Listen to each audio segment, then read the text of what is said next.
The press conference will begin shortly.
Is the webinar live?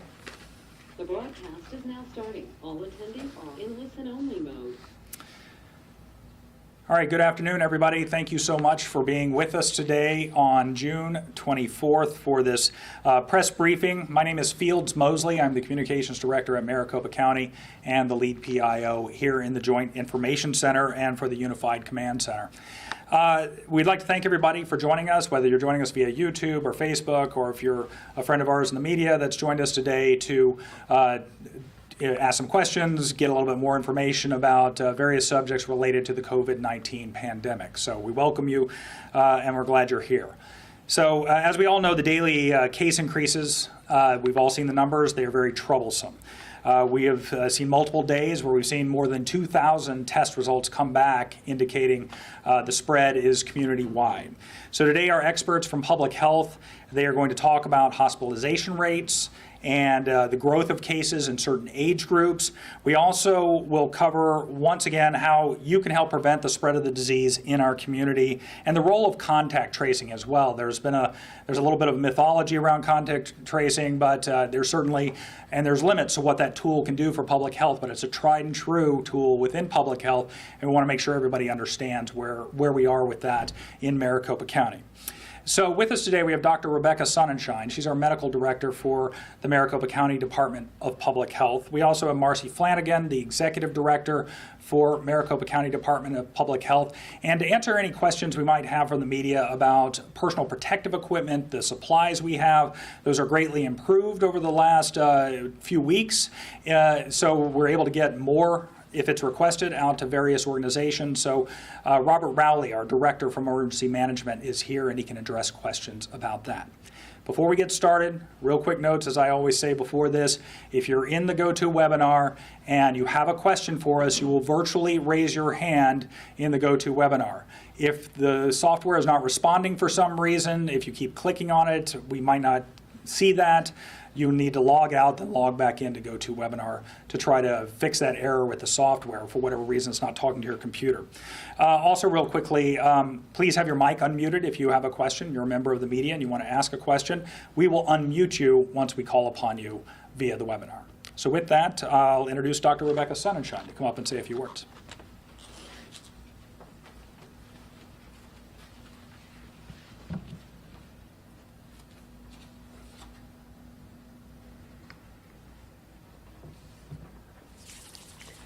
Good afternoon. So, that we are still seeing record numbers of new COVID-19 cases. We're now averaging over 1,800 cases per day, and that we've seen about 36% of all of our cases just in the last week. Previously, we were averaging about 200 a day. So you can see that this is very much a dramatic increase that has sustained itself. And there's a few things that are really different about the cases that we're seeing now compared with the cases that we saw during the shutdown and before the shutdown. First of all, over half of the cases that we're seeing are in the age group of 20 to 44 years old. Previously, that age group made up about 1/3 of cases. This explains why the portion of cases who are getting hospitalized is about 1 in 5 now, compared to about 1 in 3 previously. But even though these proportions of cases who are being hospitalized are lower, the total number of hospital and ICU beds that are occupied by COVID-19 positive patients has steadily climbed and is the highest that it's ever been. And that's due to the total numbers of cases that we're seeing. So we're going to continue to monitor that very closely. The good news is that about 10 to 12% of cases are in individuals who are 65 and older. And that, of course, is our highest risk group. And what this means is that people who are in our highest risk group seem to be taking precautions to protect themselves and prevent from getting exposed to COVID-19. Unfortunately, the increase in cases of those younger age groups likely reflects people in that age group going to work and to school or out in public. And I can't stress enough how important it is for people to wear a cloth face mask when they are going outside their home in public and when you're around other people and can't maintain that 6 feet of distance. What's happening in Maricopa County is happening across the country. I want everyone in Maricopa County to understand that every adult has an equal chance of getting infected from COVID-19 when they're exposed. We can all spread it to other people who are at higher risk of severe illness and send them to the hospital even if we just have mild illness ourselves. We know now that about 40% of people who are infected don't have any symptoms at all and probably don't know that they're infected and still can spread the disease. So even if you feel fine and you're completely healthy, it's still possible that you're exposing someone else. That's why it's so important to wear a mask when you're not at home, because this protects both you and the other people around you. And I know there are a lot of questions about the effectiveness of masks and why we didn't push harder for masks earlier in the pandemic. So in the beginning of the pandemic, we didn't have evidence that showed that cloth face masks were effective in preventing the spread of COVID-19. We did have scientific evidence that medical or surgical masks were effective, but there just weren't enough of those to go around for both healthcare workers and the public. We also knew that social distancing is much more effective, so we went with the science. We only recommend things that are supported directly by science. And it may seem obvious to you, but different diseases do spread very differently. And we didn't know for COVID-19 in particular, specifically whether cloth face masks would be effective. Later, CDC put in a recommendation and asked the public to consider wearing a cloth face mask based on some evidence that masks keep germs very much inside the mask and keep germs from going outward to another person when someone's infected and doesn't have any symptoms. Maricopa County Public Health followed suit and made the same recommendation right after CDC did, and that was to consider wearing a face mask in public. As soon as the evidence became available in early June that cloth face masks can effectively prevent the spread of COVID-19, both for the wearer and the people who are around the person wearing the mask, and with more information about how many people are infected without symptoms and without knowing it, we made the recommendation to require a cloth face mask in public. A requirement is a really big step. We value people's rights to make decisions about what they do or do not want to do. And that's why we needed enough good scientific evidence before we supported making mask wearing a requirement. Now we have the evidence to support the effectiveness of wearing cloth face masks to prevent COVID spread in Maricopa County, and that's why we support a requirement. It's more important now than ever with cases increasing so rapidly. I also want you to know that this is not forever. It is until we have the spread of COVID-19 in Maricopa County under control, and then we can reconsider all of our recommendations. And I want to genuinely thank everyone for your support in keeping our community healthy and helping to prevent the spread. Now I'd like to turn it over to our Executive Director, Marcy Flanagan, who's going to talk about how public health is responding to these rising numbers.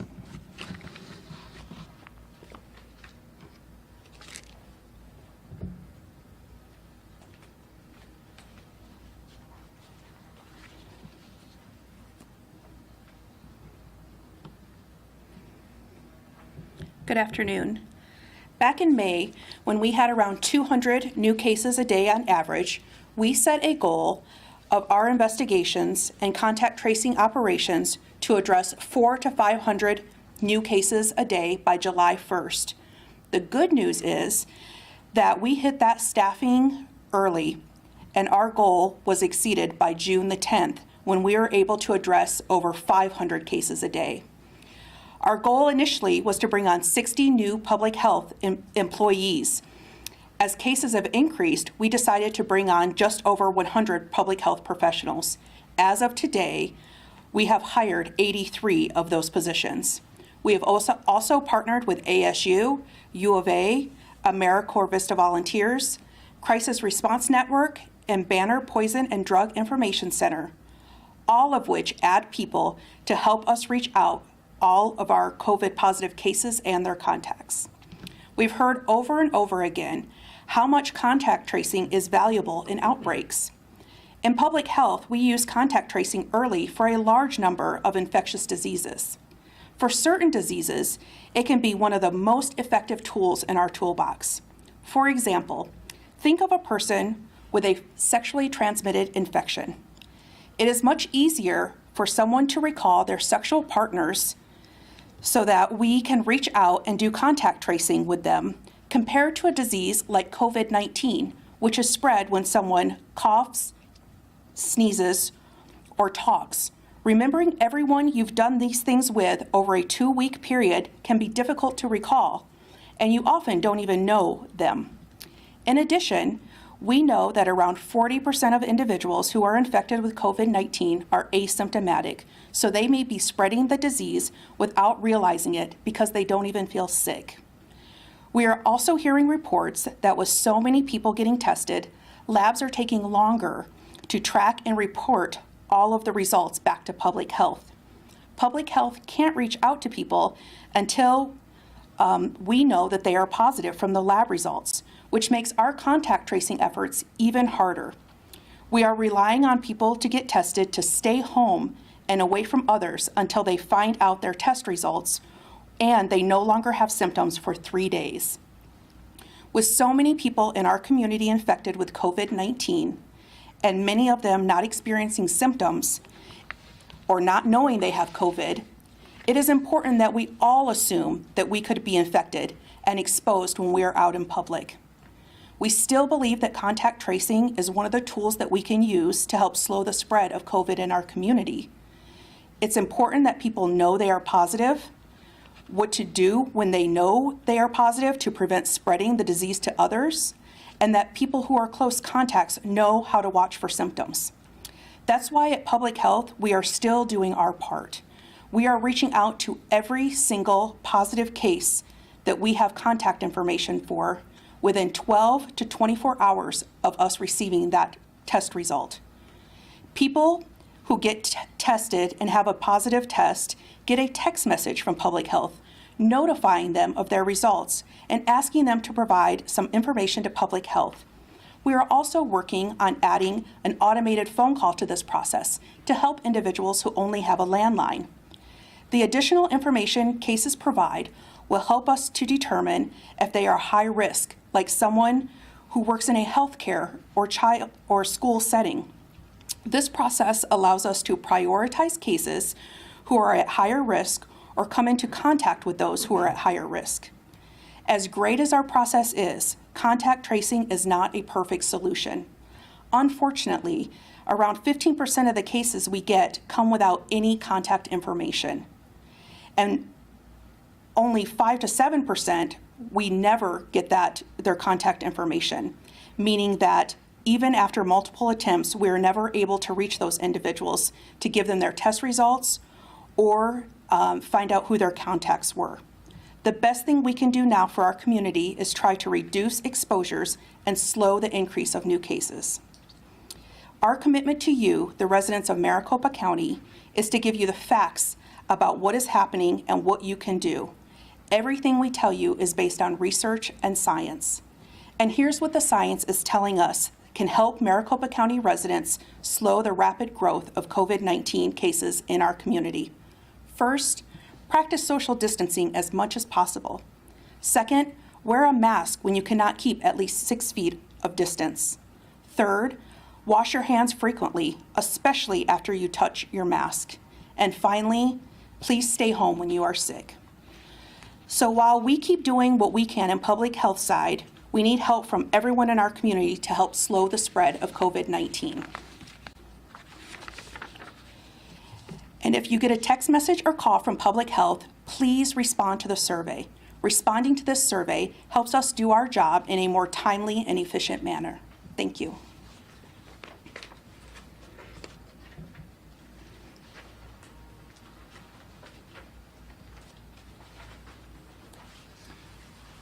Thank you very much, Marcy and Dr. Sonnenschein.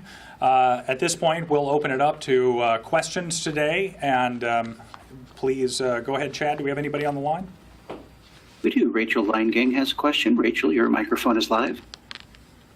Hi, can you just mentioned all of the parts of contact tracing. Just to clarify here, so public health is not calling contacts of positive cases at this time? And then what exactly, is this a staffing issue? It sounds like the true contact tracing of contacting all contacts is just not happening at this time.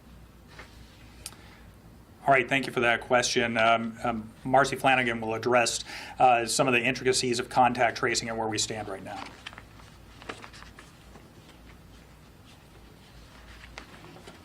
So I want to be clear.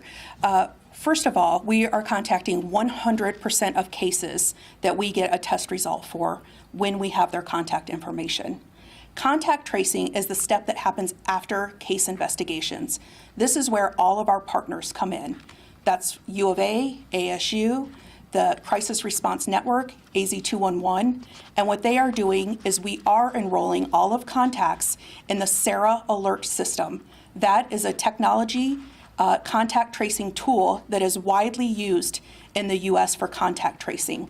So all of contacts are enrolled in the SARA alert system and monitor their symptoms on a daily basis. If they start to develop symptoms, public health is notified, and we will reach out to those individuals and walk through their symptoms and how to get them tested.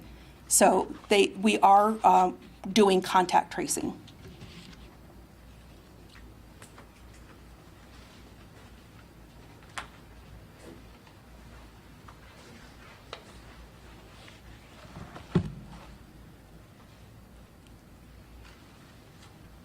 La pregunta es si no se está llamando a todas las personas que están siendo los contactos cercanos con una persona que dio positivo a COVID-19. La realidad es que Salud Pública del Condado Maricopa sí contacta el 100% de todos los casos que dan positivos y que tenemos la información correcta para llamarles. Una vez que tengamos esa información, se hace una entrevista o cuestionario con la persona infectada. Ella nos da los contactos cercanos con los que estuvieron en contacto, dónde están, quiénes son, cómo localizarlos. Una vez que tenemos esa información, se comunicamos con cada una de esas personas para ver si desarrollaron síntomas. También trabajamos muy de cerca con organizaciones como Crisis Response Network, las universidades, ASU, U of A y otras universidades locales, y también toda esa información se pone en un sistema de alerta llamado SARA. De ahí le damos seguimiento a cada uno de sus casos para saber si están desarrollando síntomas en el transcurso de varias semanas y darle seguimiento a cada uno de esos casos.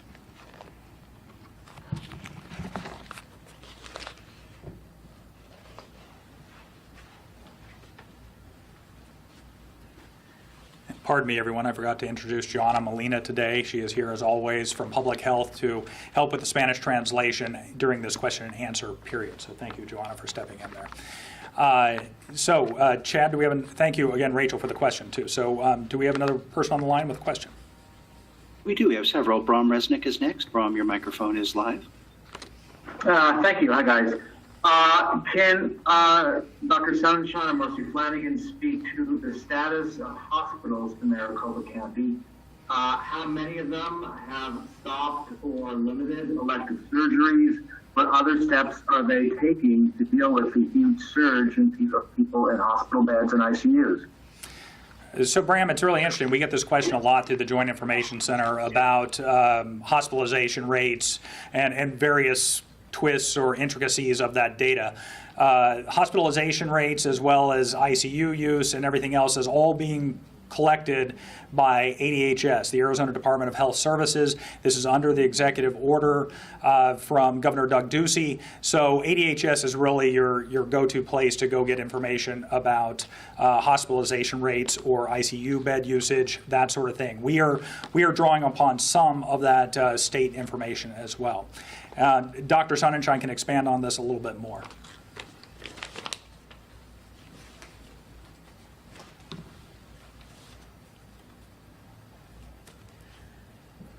Hi, Bram. I can touch on your question a little bit. What we monitor in Maricopa County is actually the hospital capacity for the central region, which includes Maricopa County, Gila, and Pinal County. So that's why we tend to not divide those up. But what I can tell you is that we are meeting with the hospital executives, the chief medical officers, on a weekly basis, including discussing hospital capacity.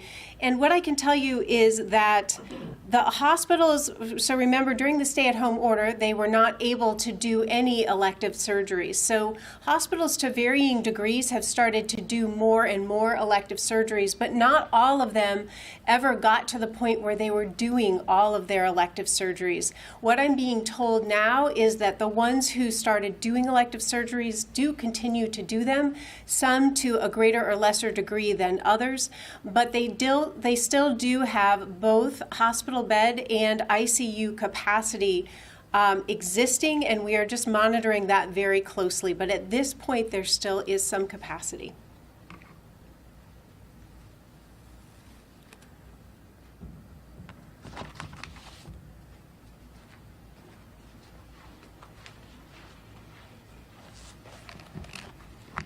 La pregunta es que si cuál es el estatus de hospitales y si han dejado de hacer cirugías alternativas.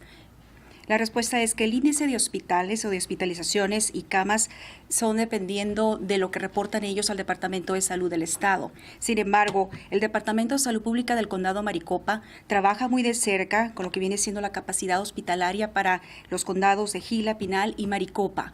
Y semanalmente se tienen estas reuniones para hablar con los directivos y saber cuál es su capacidad y dónde están. Cuando ustedes recordarán que se hubo la orden de quédese en casa, muchas de estas cirugías alternativas se tuvieron que parar. Una vez que esa orden expiró de quedarse en casa, los hospitales pudieron seguir haciendo estas cirugías. Al momento, aquellos que han decidido hacerlas tienen la capacidad para hacerlas también. Al momento, también ellos tienen la capacidad de camas en cuidados intensivos. Así que los que han decidido seguir, lo siguen haciendo porque tienen la capacidad.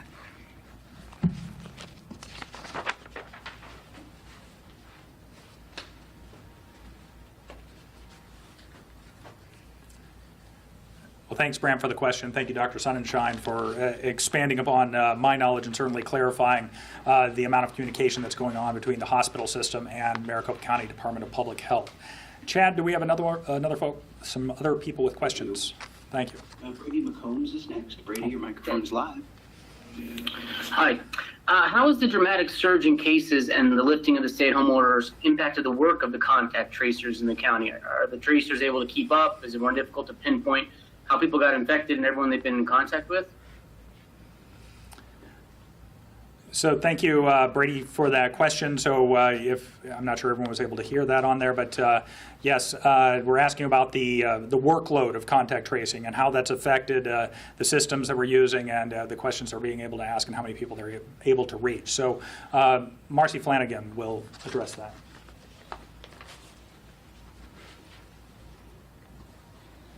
So absolutely, as our numbers have increased, so has the demand on our systems. That's why we have added the additional partners with the universities. In addition, ADHS is also partnering with the National Guard. They are supporting Arizona's efforts for contact tracing. We never know where an individual where they became positive in the community. Since the stay-at-home orders have lifted and individuals are out in the community more, it would be nearly impossible for us to know exactly where they were exposed and became positive. But I'll let Dr. Sunshine expand on that a little bit.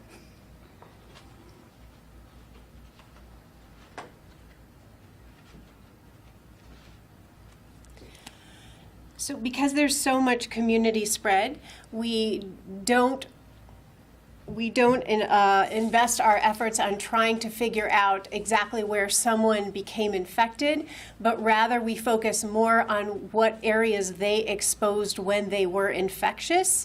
And that way we try to do it preemptively, and we focus on those high-risk settings where they work, where they go to school, and any communal settings that they were in where there was an opportunity for them to expose a lot of people. So that's really the focus of the investigation, is finding out who they exposed rather than trying to go backward and figure out where they got it, because we know they could have gotten it anywhere in the community, as Director Flanagan stated.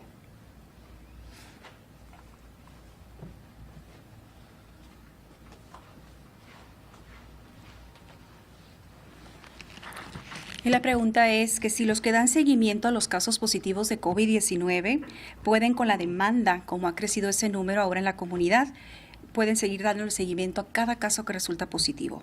Y la respuesta es que sí, efectivamente, a como los números están subiendo, también obviamente las investigaciones continúan y contactando a cada persona que ha resultado positivo. Por eso hemos confidentiality, and there may have been a confusing message there. I want to be very clear that when we do contact the contacts of a case, so somebody that we know was exposed to a case when they were infectious, we never tell that contact who they were infected by.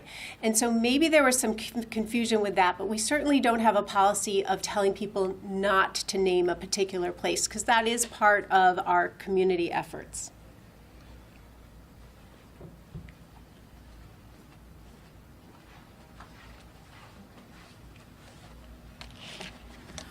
Como parte de esa misma pregunta, la respuesta es que es importante saber que cuando a una persona se le contacta, se le hace las preguntas pertinentes. Esa persona nos dice dónde estuvo, con quién estuvo, quiénes pudieron estar expuestos. Salud Pública no tiene una política de decirle a la gente no digas dónde estuviste. Sí protegemos su confidencialidad, pero la persona sí puede decir lo que ella desee, siempre y cuando nosotros no lo digamos, para proteger su identidad. Entonces esa persona tiene la posibilidad de contactar a las que estuvieron en cercanía con él o con ella, también a los sitios, para decirle: he estado infectado, estos son los síntomas, tengan precaución, porque ellos tienen acceso a esos lugares más rápido que lo que pudiera tener Salud Pública del Condado Maricopa. También cabe mencionar que no es una política, como dije anteriormente, que se le tenga que decir a la gente no digas esto. Sin embargo, la persona sí puede decidir hacerlo si así lo desea.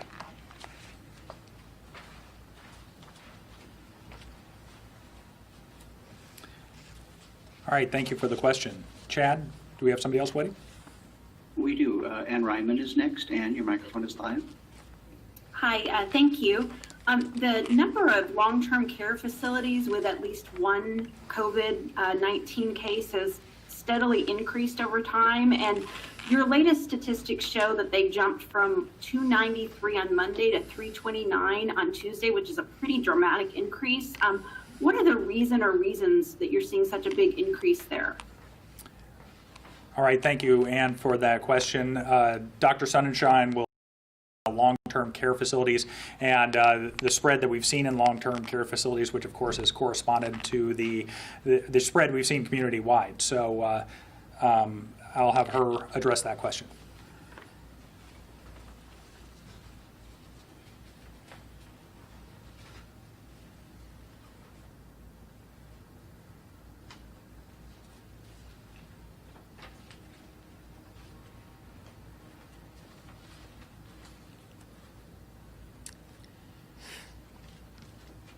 Thanks for the question, Ann. So I can't speak to the jump on that particular day because I don't have those days' data in front of me.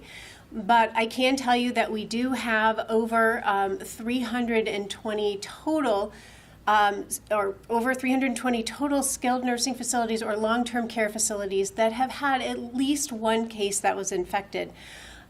It's important to know that over 80 of those who did have a case were actually able to work with public health in infection control, get everyone in isolation, and completely stop the spread of COVID-19 in the population. So what we do is we work with them. We have all the residents in isolation precautions. We give them guidance on how to maintain infection control. And if they can go 28 days without having a single new case of COVID-19, they're able to go out of universal isolation precautions, and about a third have been able to get to that 2-month point. So we're always going to be focusing on long-term care facilities. It's impossible to keep COVID-19 completely out of the facilities because the staff are going in and out. So we're doing everything we can to keep visitors from going in, to keep non-medically necessary personnel from going in, but we are monitoring those ones that have new cases, and we do have a contractor now that can offer testing to facilities that are not able to stop transmission so that we can work with them to figure out what's happening.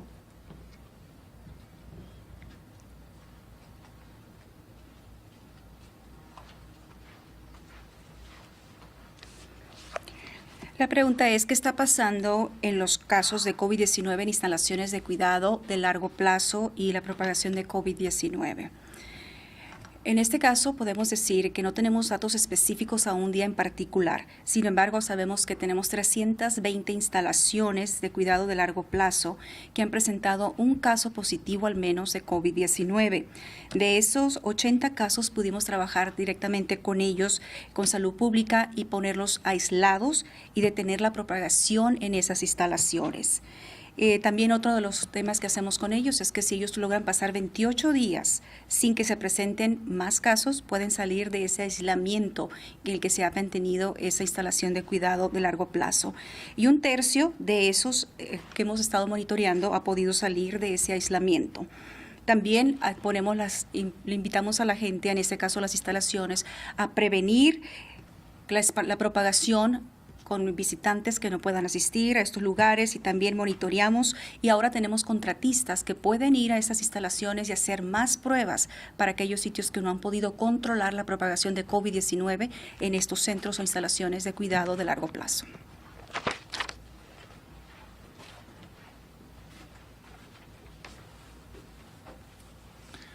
Thank you so much for the question. Chad, do we have somebody else standing by? Allison Steinbeck is next. Allison, your microphone is live. Hi, thank you for doing this briefing. So we're seeing the increase in percent hospitalized and infection rate among the Hispanic population growing almost as fast as the Native American population. So I'm wondering, is there anything you can say about these demographic changes? So demographic changes in the hospitalization rates of certain groups, and they're growing very quickly. So we're looking through some data right now because we want to make sure we familiarize ourselves. I would say Dr. Sonnenschein is looking through the data right now. Maybe this is a question we can come back to in a little bit. Yeah, why don't we get back to this question? Give us a second, okay? Since you're asking something very specific. And Rebecca, do you have something? Yeah. All right. Dr. Sonnenschein can take that. We wanted to make sure we were ready to take that question, though.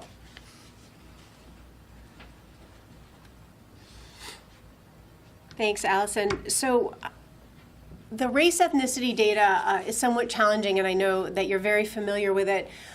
In the beginning, we had less complete data than we have now. So part of the increase is that we were able to bring in data from other sources, particularly from hospital records and from the Health Information Exchange to fill in those data. So at first it looked like there was not a disproportionate number of Hispanics who were infected and hospitalized with COVID-19, but as we were able to get more complete data, we found out that they are in fact at higher risk of severe disease, similar to Alaskan Natives and Native Americans. So those are definitely, and African Americans, of course, as well. So we are aware that they do have higher rates of hospitalization.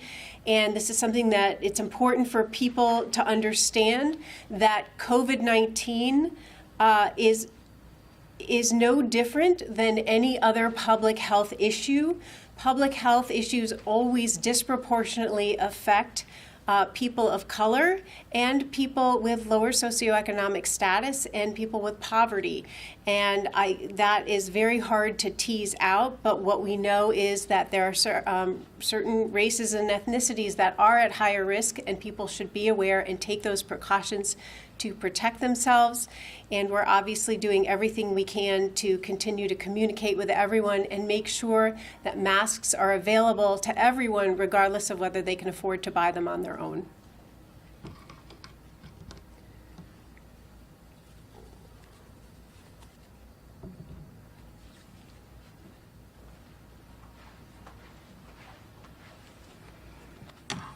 La pregunta es que si el caso de los hispanos han subido en las hospitalizaciones, y eso es algo que sí, ¿y a qué se debe? Bueno, al principio de lo que vino la pandemia no teníamos números específicos o que estuvieran diseñados para saber qué grupo étnico era el que se estaba viendo más afectado.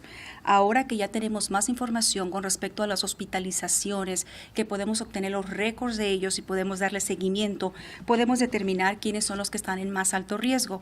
Al igual que los hispanos, otros grupos como afroamericanos y asiático-americanos también están en más alto riesgo. La razón puede ser por situaciones socioeconómicas o también por los niveles de vida en la que están ellos viviendo. Entonces ahora estamos trabajando porque no hay una discriminación en ningún grupo para que pueda padecer COVID-19. Lo que estamos haciendo es estar colaborando para que toda la gente pueda utilizar una mascarilla facial o un cubrebocas. Y si no tienen la manera de hacerlo, conseguir la forma para que también tengan un cubrebocas o una mascarilla.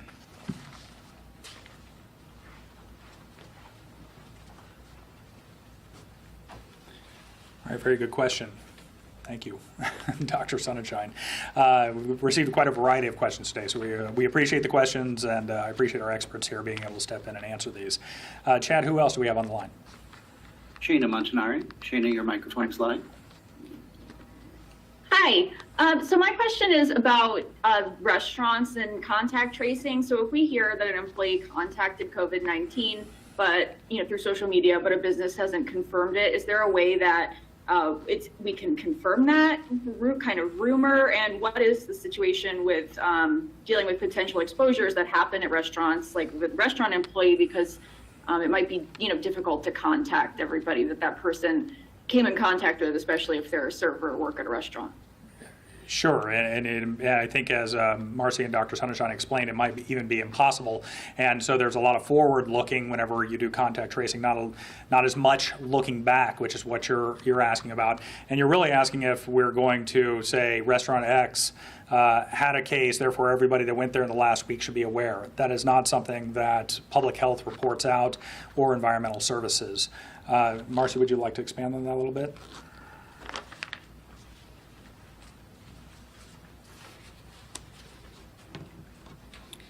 So when we receive a positive case and we reach out to that individual, if they work in what we consider a high-risk setting, or they work in a place that we feel it's important that their employer knows, such as a restaurant, we would reach out to that restaurant and let them know of their employee that tested positive and see if there were any exposures in the workplace that way, in addition to asking the case. But we will not release publicly restaurants that have had employees who have tested positive.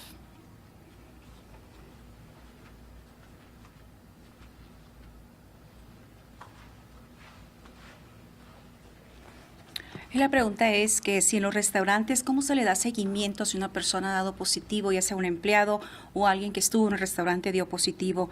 Si se confirmará si esa persona estuvo expuesto a algún sitio como restaurantes.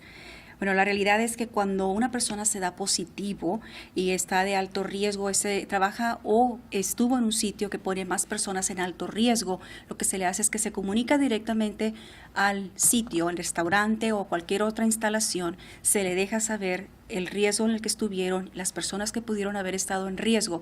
Sin embargo, Salud Pública del Condado de Maricopa no ha dado a conocer nombres específicos de lugares, precisamente por la confidencialidad de las personas infectadas o que estuvieron expuestas.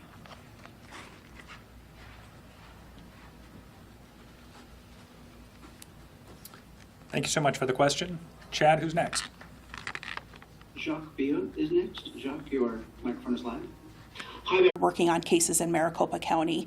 So all the cases are being contacted. Their contacts are we're asking for their contacts information and enrolling them in the SARA alert system.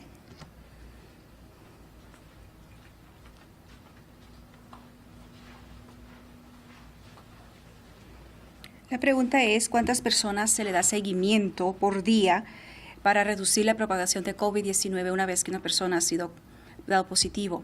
La respuesta es que es un poco difícil dar un número exacto porque cada persona que resulta positivo tiene diferentes números de contactos cercanos con los que pudieron haber estado expuestos. Entonces depende del número de contactos de esa persona y también qué tan rápido nos da la información para poder contactar a estas personas. Como mencionamos anteriormente, Salud Pública del Condado de Maricopa, entre las 12 y 24 horas que se nos ha dado un caso positivo, la persona recibirá un mensaje de texto para darle seguimiento a cada uno de esos casos positivos y los posibles contactos que pudieron estar expuestos.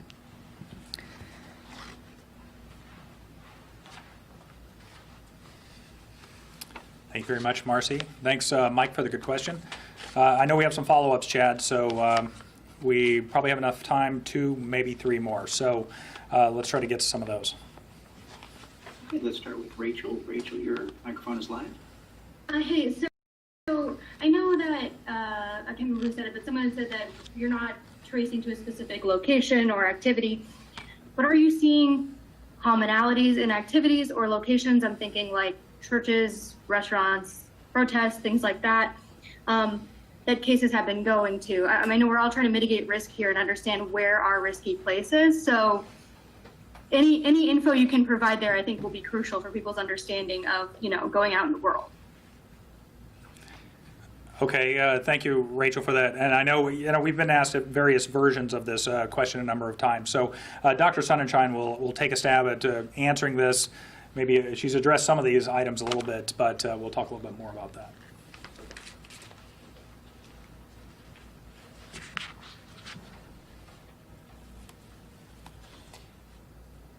So I think it's an important question. What we do when we hear of a particular location that somebody was at where they were either potentially exposed or where they exposed others. And what we do is if we hear the name of a particular place or a facility that hasn't been named by others as of yet, we do record it down and we have a list that is ongoing. And then if it's named by enough individuals, we have a threshold where we consider it an outbreak, and then we enter it into an outbreak module. So all of the long-term care facility cases that you have heard about even today, those are all entered into the outbreak modules. We certainly have had some outbreaks in some child care facilities, which is inevitable because children are not known for their hygiene practices, and they're obviously necessary to keep them open, but it's typically those types of settings where people are living communally, or else infection control is more challenging when people either aren't able to have infection control let's see, when people don't have the resources, the other setting that we monitor very closely, we've talked about this, are individuals who are experiencing homelessness. Sometimes that's more challenging to prevent spread, and also in the jails. So we are constantly monitoring all of those settings, but if a place is named multiple times, it is entered into our system as an outbreak, and we work with that facility to make sure that people are notified specifically of their exposure.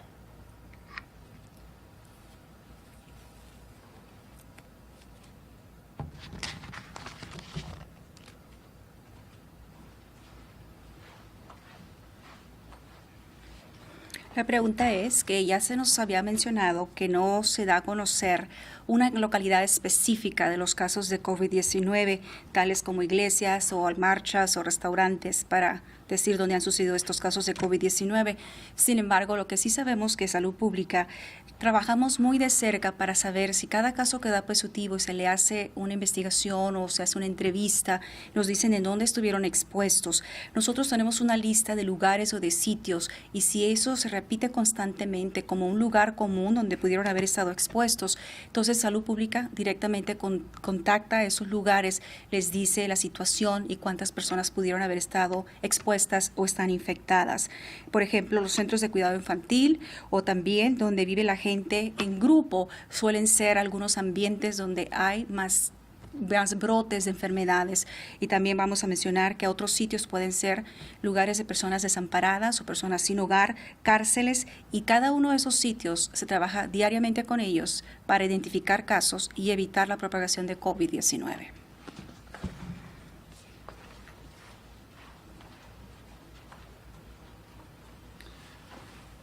Thank you, Dr. Sonnenschein. Thanks, Joanna.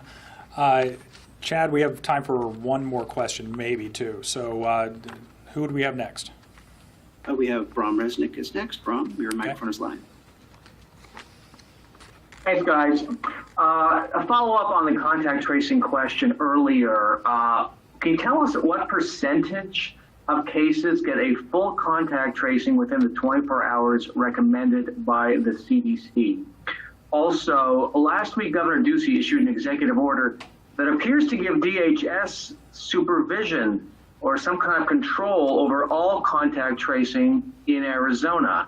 Can you help clarify what the relationship is there? Thank you. Marcy Flanagan can address that, Bram.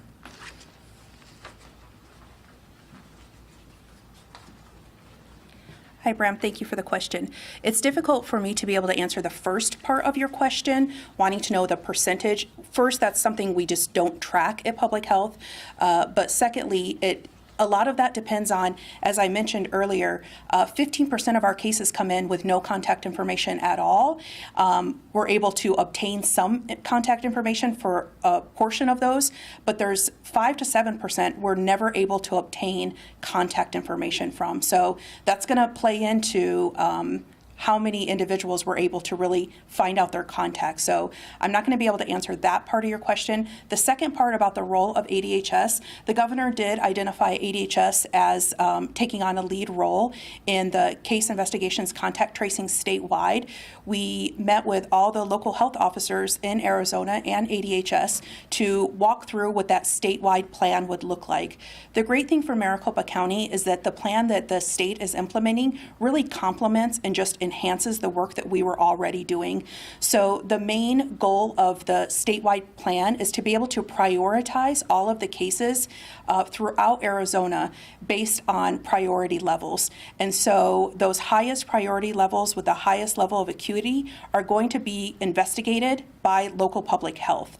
Those cases tend to be a little more complicated, a little more time consuming. Those will stay with Maricopa County Department of Public Health. ADHS will then focus their efforts on that next set of 20 to 44-year-olds who seem to have the highest percentage of cases in our community right now. And they will work with their partners and the universities to contact those individuals. So the statewide plan is really making sure that all local public health departments were handling cases and investigations the same way, in a uniform way, statewide.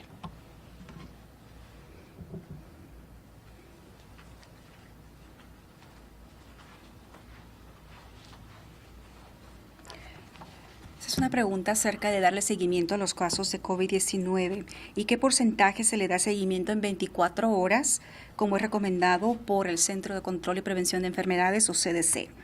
Bueno, el porcentaje exacto del condado Maricopa no se sabe porque todo varía. Sabemos que el 15%, como lo dijimos anteriormente, de estos casos que llegan no nos dan la información completa o correcta. El 5 a 7% tampoco ponen los contactos que los pudieron haber estado expuestos a ellos con COVID-19. Entonces eso hace un poquito más difícil la tarea de poder contactar a todas las personas dentro de ese periodo de 24 horas. Sin embargo, también el gobernador ha dado autoridad al Departamento de Salud del Estado para dar seguimiento a nivel estatal y crear un plan donde tanto los condados del Estado trabajen juntos, unidos, en dar seguimiento a casos. En este caso, el Salud Pública del Condado Maricopa y otros condados darán seguimiento a casos más complejos y lo que viene siendo el Departamento de Salud del Estado dará seguimiento a los casos de entre las personas de 20 a 44 años y ellos trabajarán con universidades y también con otros socios para darle seguimiento, pero esto es un plan uniforme donde cada quien tiene su rol y trabajan juntos.